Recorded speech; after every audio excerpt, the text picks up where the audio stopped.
Alright. And welcome back, my friends. Another installment of the TPM Topics. And we're going to talk about Jussie Smollett. That's right, Jussie Smollett, Juicy Omelet, whatever Treehouse News called him. I like that, but yeah, Jussie Smollett was arrested 2 days ago. Well, yeah, he was arrested 2 days ago. Turned himself in, and police alleged that Jussie Smollett paid $3,500 to stage his attack, hoping to promote his career. That's what the police is alleging, and yeah, it just doesn't look good for old Jussie here. So, yeah, so there's a video on here. All my transportation needs. It's gonna be ad. Spoiler alert, they can. You can buy from Enterprise Car Sales. Sold. Car sharing. That's alarmingly sensible. We even rent exotics. That's good, because sometimes Mama wants to drive like a mother. Big trucks are kind of my jam. You guys make me feel so special. Like a princess? Exactly. Rent, buy, or share. How can Enterprise pick you up today?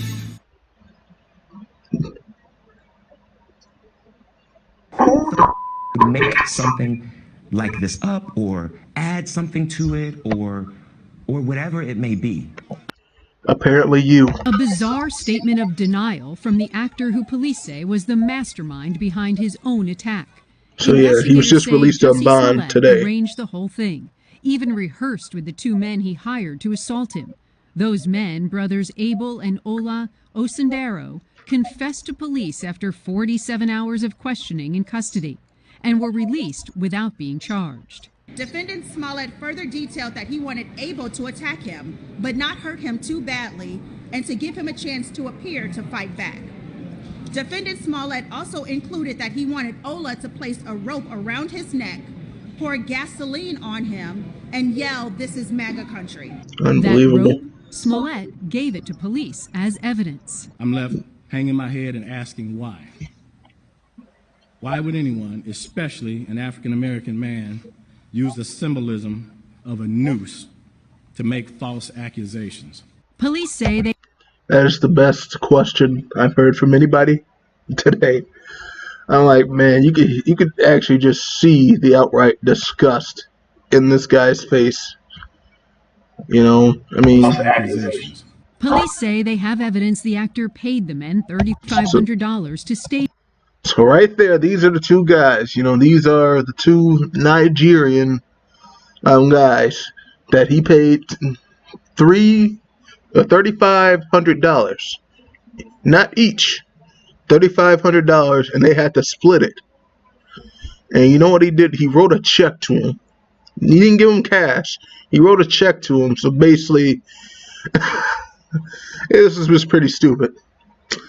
Here, I'm gonna put it right here.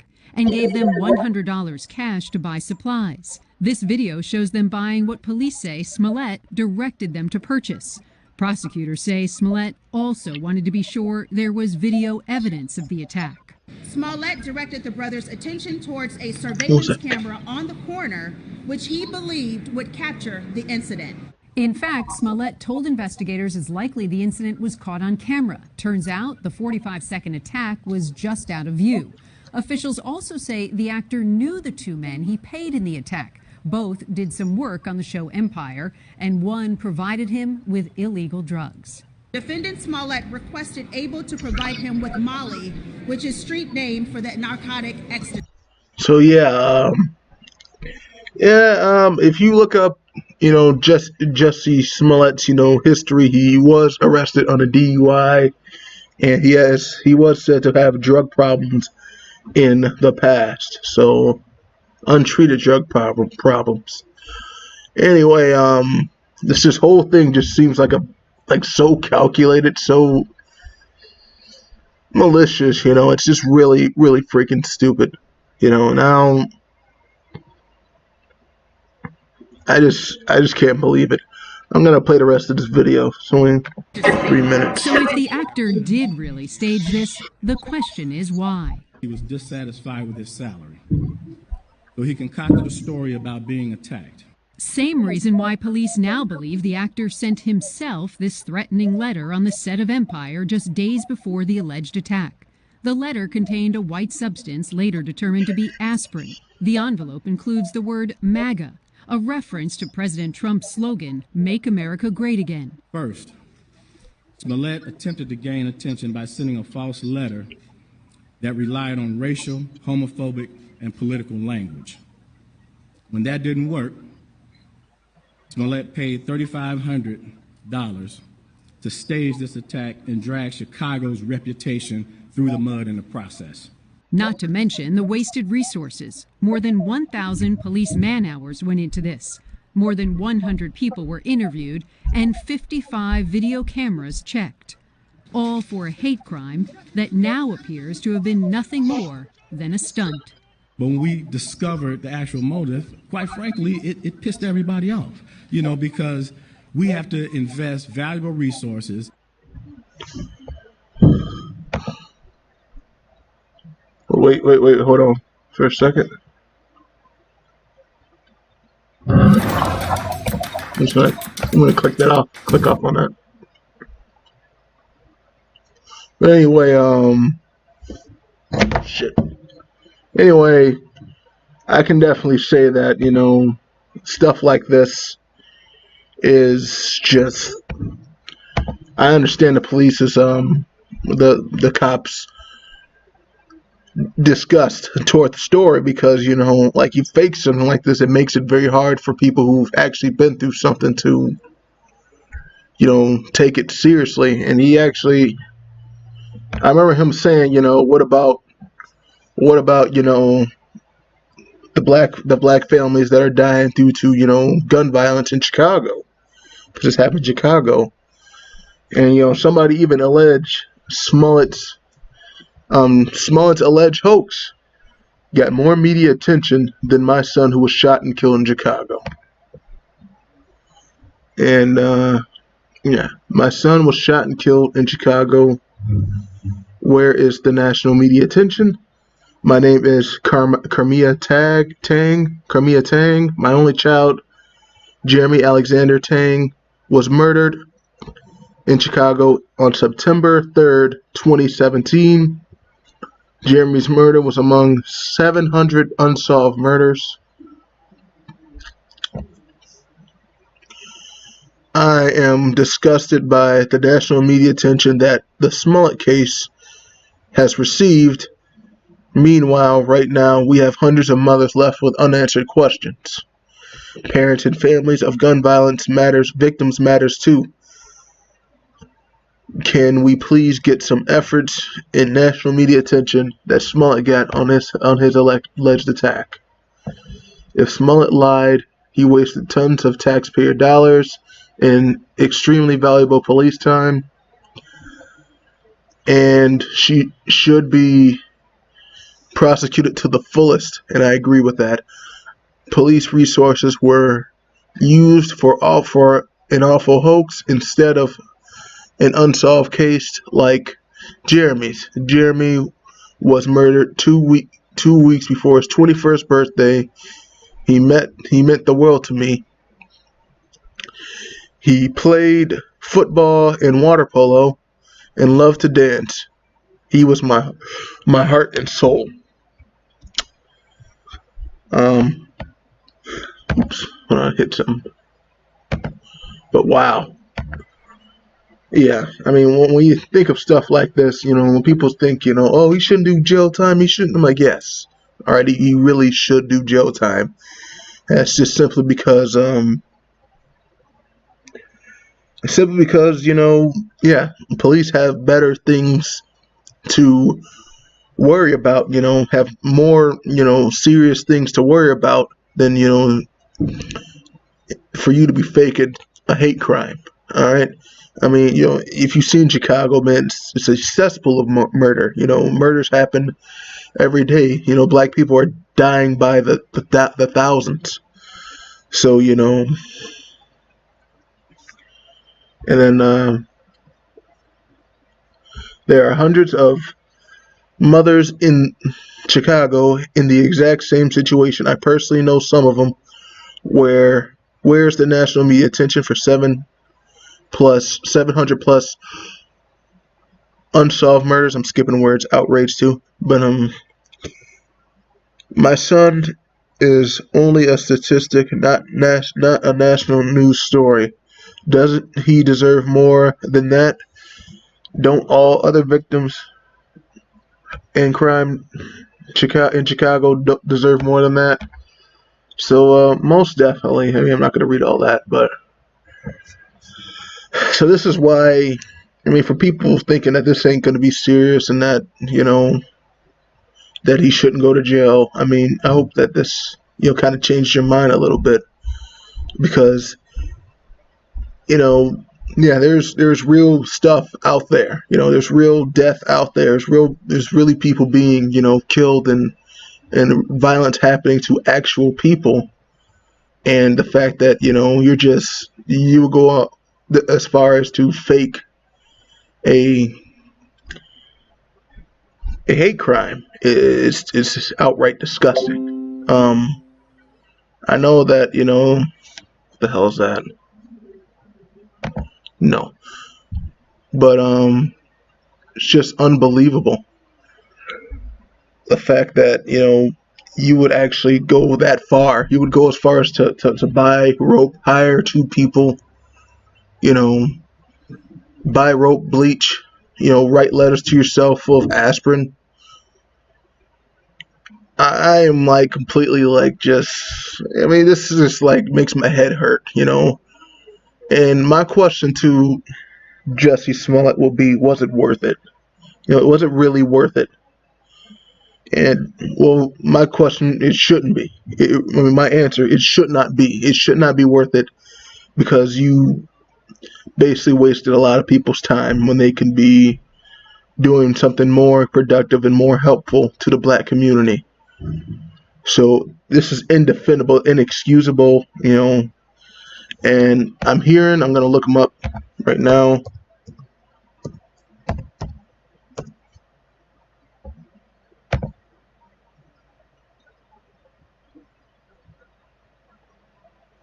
He was just dropped from Empire. He was dropped from the remainder of Empire's season by producers. So, yeah, and then he hold on, we're gonna take a look at this. Jussie Smollett claims he has untreated drug problem. He has an untreated drug problem. You think? So yeah, Jussie Smollett, told the cops that he had an untreated drug problem, raising questions about whether he might try to use the claim to at least get any potential prison sentence reduced. And for those of you who don't know, he's facing up to 3 years in prison. The Empire star divulged his alleged drug problem after turning himself in Thursday morning on charges filed. He filed a false police report involving a hate crime. TMZ reported. Prosecutors said Abimbola or Abel. Okay, Abel. I'm not even Abel. I'm just gonna call him Abel. One of the brothers who helped Smollett allegedly stage the January 29th hate attack, served as Smollett's drug dealer, selling him Molly since the spring of 2018. The 36-year-old actor, in claiming to have a drug problem, could be paving the way to use it as a mitigating factor when it comes to sentencing. The site said in court documents, Smollett answered no whether he had any mental or alcohol problems, meaning that he's not getting off, that it probably won't work. So that's probably a good thing because he really needs to be he really needs to be, he really needs to pay for what he did.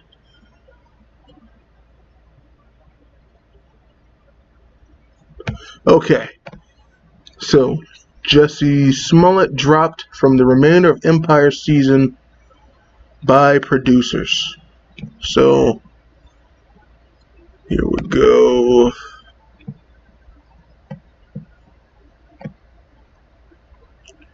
Oh, what's wrong? What's wrong with this damn thing?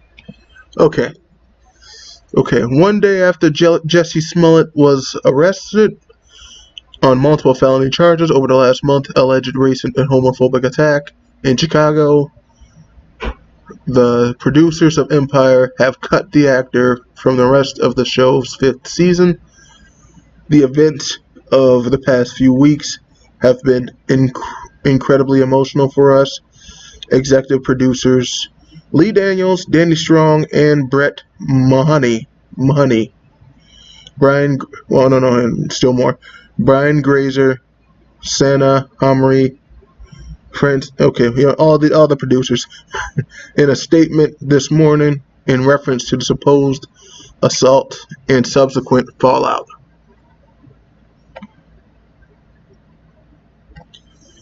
Jussie has been an important member of our Empire family for the past 5 years, and we care about him deeply. The producers added, while these allegations are very disturbing, we are placing our trust in the legal system as the process plays out. We are also aware of the effects of this process on cast and crew members who work on the show. To avoid further disruption, we set on set. To avoid further disruption on set, we have decided to remove the role of Jamal from the final 2 episodes of the season. Okay, I'm just gonna put this down right here. Reps for the openly gay Smollett, who plays an openly gay middle son of the Lion Clan on Empire, did not respond to the request for comment on today's action by the EPs certain to be well watched. Empire returns from its winter hiatus on March 13th with new episodes that will feature Smollett in some way. With just a couple of weeks of episodes left to be completed in current Empire season, producers and writers on the Mahoney showrun series already had cut or trimmed a number of Smollett's remaining scenes, so today's move isn't a seismic shift in that sense. On Thursday, after Smollett turned himself in for arrest, 20th Century Fox and Fox Entertainment said they were evaluating the situation. We are considering our options. Oh, shit. Okay. Wait a minute. Almost lost the way. I gotta find a way. Okay, well, screw it. We're gonna go to our next story. And that's the Patriots owner, Robert Kraft, being charged for a prostitution ring. I think there's a video with this, and if there is, good, because it'll save me some reading, because my eyes are hurting right now. Yeah, I need to get some new contacts. Alright.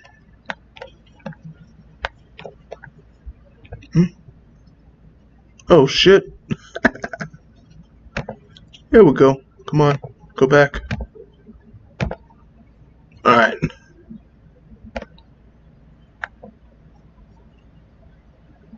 The disturbing nature of his writings. Okay. The sheer number and force of the weapons that were recovered from Mr. Hassan's residence in this case coupled with the disturbing nature of his writings. Okay, okay, screw that. All right, it's not relevant. Robert Kraft, the billionaire owner of the Super Bowl champion New England Patriots, was charged on Friday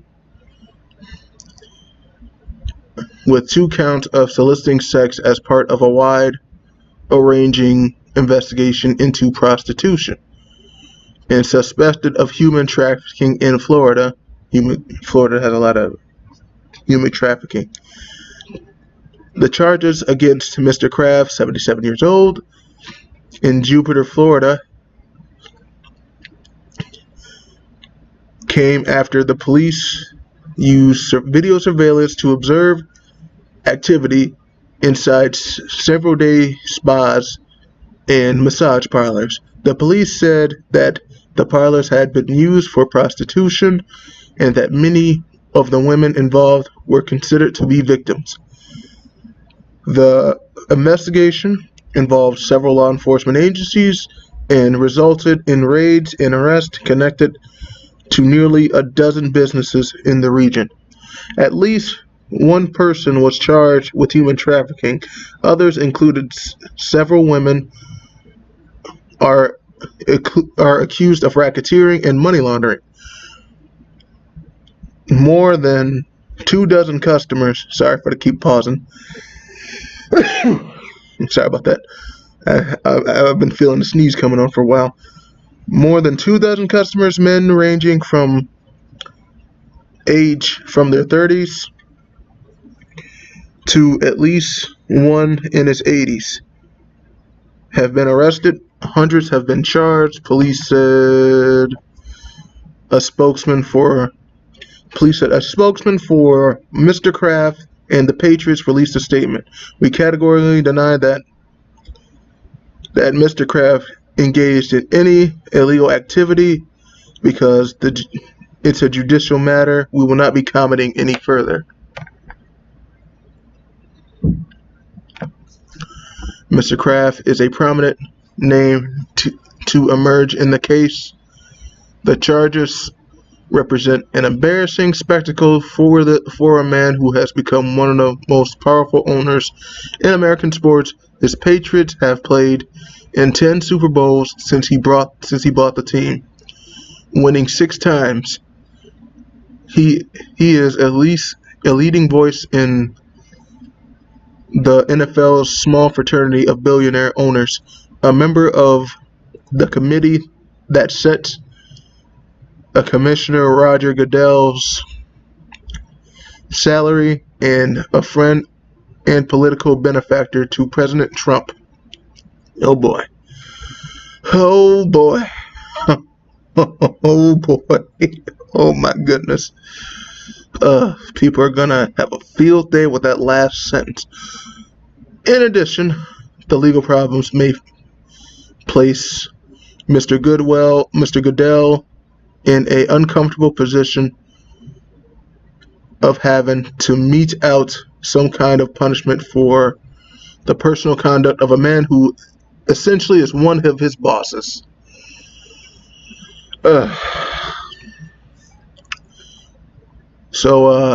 Okay, so I'm gonna start.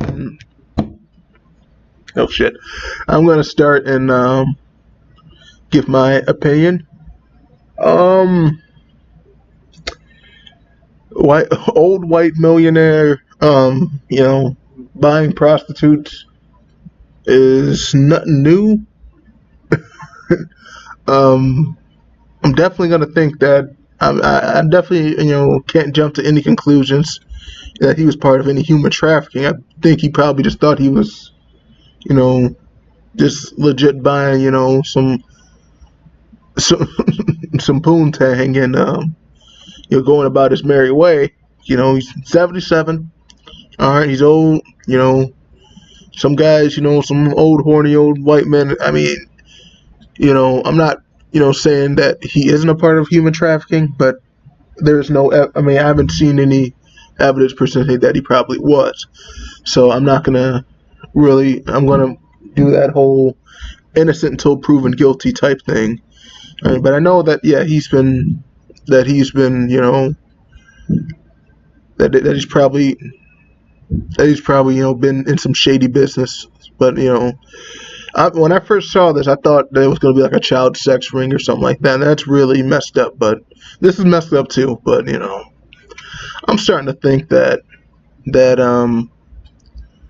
a lot of guys who support the president or who's a big friend of the president, always having these hit pieces out on them. So I can't really, jump to any conclusion. So next story. This is our second to last story.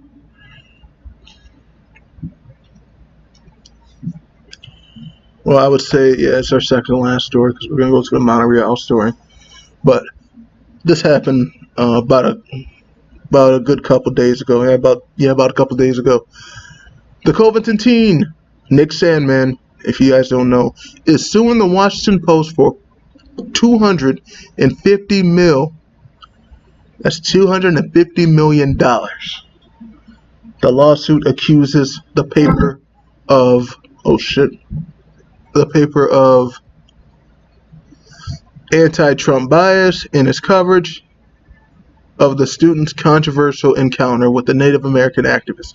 So, for those of you who don't know, about, let's say, a month ago, there was this pro-life rally that kids were, being invited, that kids were, marching for. And, after the rally, they were gonna go home, so they were waiting for the bus and everything. So then they came across a couple of black Israelites, right? And, black Israelites were calling them incest babies, calling them all sorts of racist and homophobic slurs, so it was basically just harassing them. And then here's this guy, this Indian guy right here, Native American. He comes and approaches the kid and just starts banging his drum right in front of him.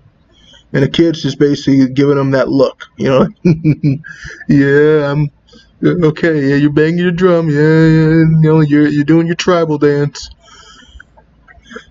And after the video surfaced, the media basically vilified this kid. So, and they had him doxxed. They had his personal information. Let's read. The family of Nathan Phillips, the Covington Catholic high school student who was filmed staring down a Native American protester in Washington, D.C. last month, is suing the Washington Post for its coverage of the incident. The suit, which seeks $250 million in damages, accuses the Post of targeting and bullying Sandmann, 16 years old, as part of an ongoing campaign to smear President Trump. Sandmann and several of his classmates were wearing Make America Great Again hats during the confrontation in front of the Lincoln Memorial following a pro-life rally last month. So it was a pro-life rally. In a span of 3 days in January of this year, commencing on January 19th, the Post engaged in a modern-day form of McCarthyism by competing with CNN and NBC, among others, to claim leadership of a mainstream and social media mob of bullies, which attacked, vilified, and threatened Nicholas Sandmann, an innocent secondary high school child. The suit read, adding that the Post ignored basic journalistic standards because it wanted to advance its well-known and easily documented bias agenda against Donald J. Trump by impinging on individuals perceived to be supporters of the president. The president was tickled by the news nationally. The Washington Post ignored basic journalistic standards because it wanted to advance its well-known and easily documented bias agenda against Donald J. Trump, Covington student suing WAPO. Go get him, Nick. Fake knees. You know I had to do that. Y'all know I had to do that. Sandman became the focus of a day-long media firestorm last month when a video emerged of him smiling in the face of a Native American protester named Nathan Phillips. Little was known about the encounter outside of the video, of what the video made obvious, that Sandman and his classmates were surrounding him and mocking Phillips as he stood chanting and beating his hand drum.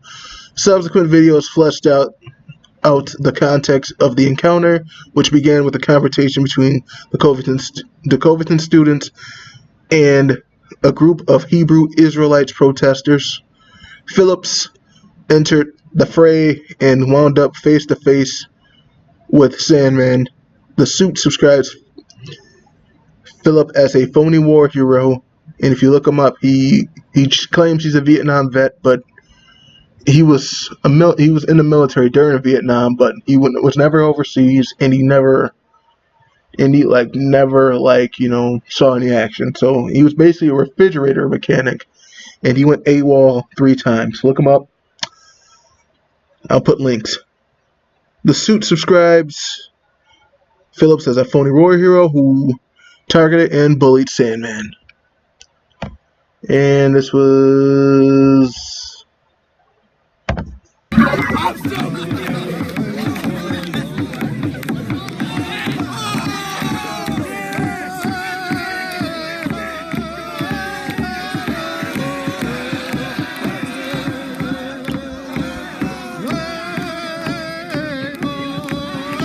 So that one video got this kid doxxed, got his, got him getting death threats, got him getting bomb threats at his school. That's all that happened. Pretty much ruined this kid's life. So he deserves every bit of that 10 million, of that 250 million. And you know what? I'm gonna throw in a little bonus here. Of course, we're gonna discuss what Monica Rial's recent statement today was. But hold on a sec.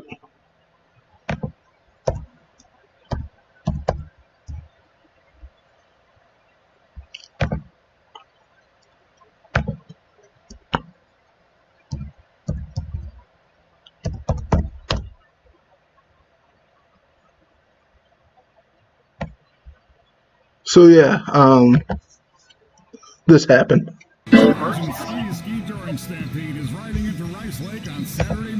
Okay, sorry, hold on for a second. Before we get to the news, this is an urgent message. Before watching this report, please subscribe to our backup channel.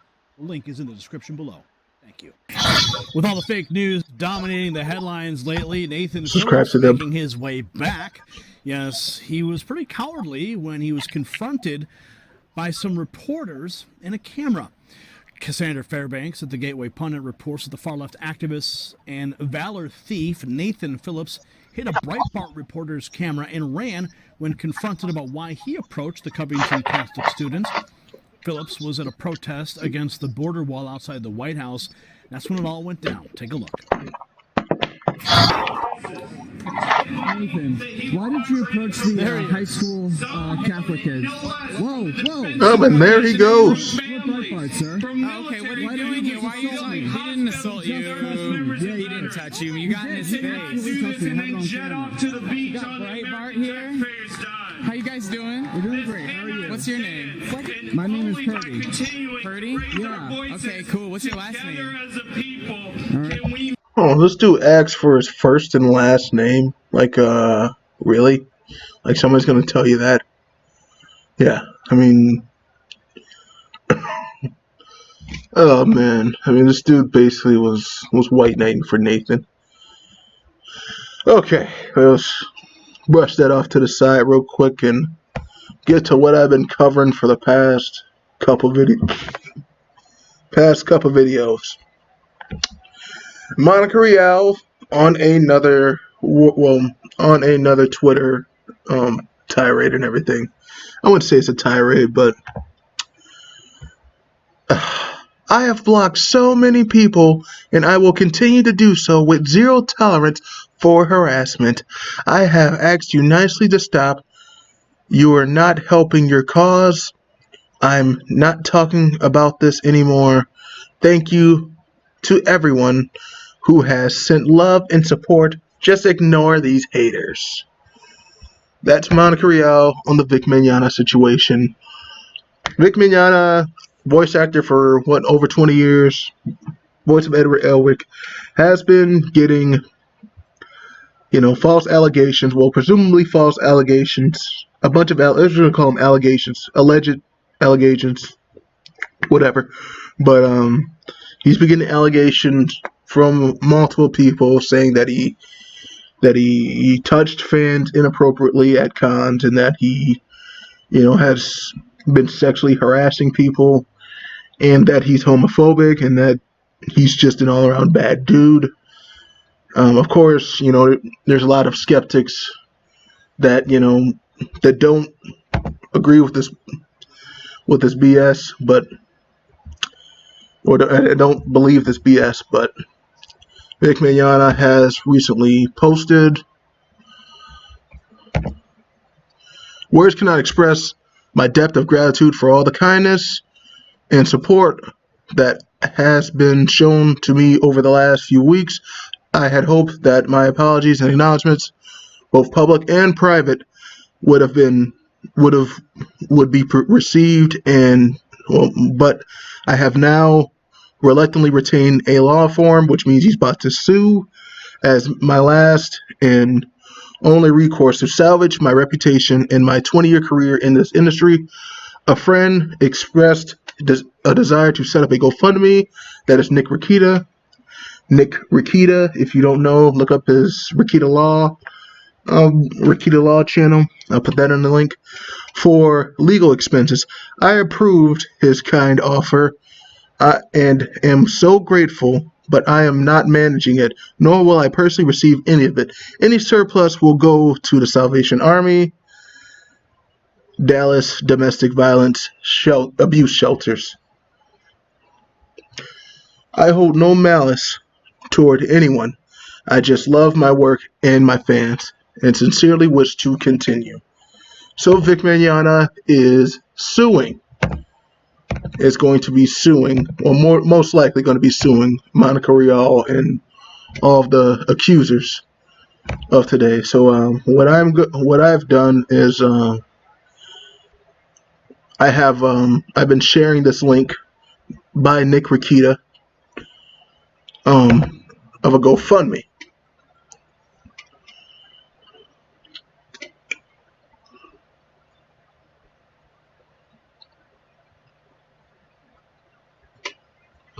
Yeah, so we're halfway to our goal. The goal is $100,000. We're at 54,151 right now. Share this to your friends. Share this to your friends' friends. Help this man get some support, because I don't believe these allegations, and you shouldn't either. So yeah, there's two updates. This was posted by Nick Rikita about a day ago, or a couple days ago. Hasn't updated or anything, but yeah, and that's basically what he's been saying. So, donate. Just give give this man some support. Just help this man's career, because, like I said, I've been very skeptical about this. So that's all the stories I have for today. Feel free to like, comment, and subscribe, and I shall upload again. Peace.